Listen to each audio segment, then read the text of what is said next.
Hades, god of the underworld.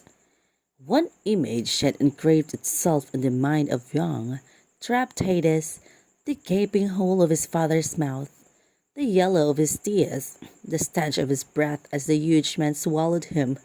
From within his father's belly he punched now and then at the old man's liver.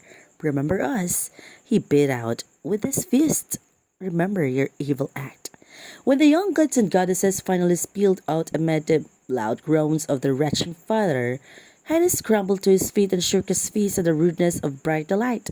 He had grown accustomed to the dark, plus he was spitting mad. So roaring into war beside his siblings felt natural, like a batter and a burn. It felt fat and rich and right. He fought like the maddened against her father, the rest of the titans. And when the Cyclops joined the battle and presented gifts, Hades didn't hesitate. He jumped the magic helmet on his head.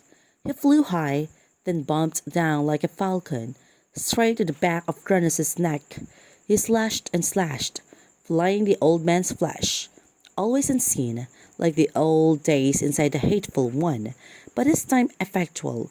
He was Hades who truly overcame the most blame-ridden father of the universe. Hades brought Cronus to his knees. Hades brought Cronus to justice. Wickedness deserves to crawl through the slime. When Zeus was about to hand out realms, Hades again didn't wait. He declared the underworld his. It was the land of darkness, and all those years of war, Hades had never learned to like the light.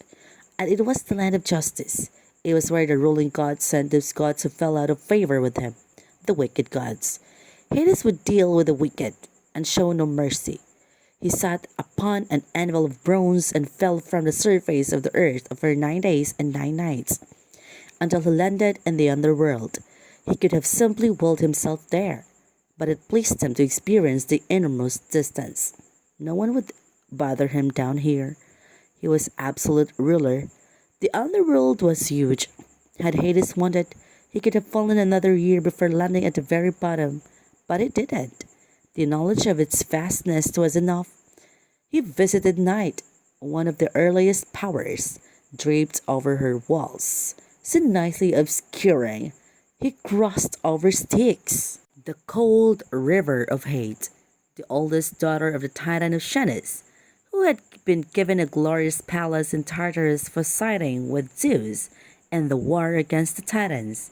He passed by Atlas, the dim-witted son of 𝖀𝒑𝒈, half-brother of the Titans. Atlas had sided with the Titans in the long war, so Zeus doomed him for eternity to bear of the nape of his neck and girdle of his shoulders the entire weight of the heavens.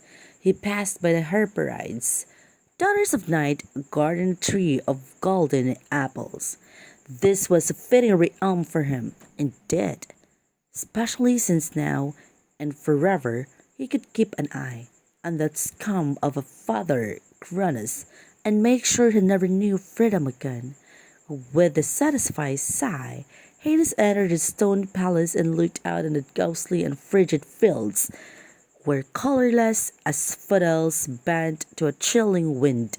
It felt strange to be so alone. He'd have to fix that soon.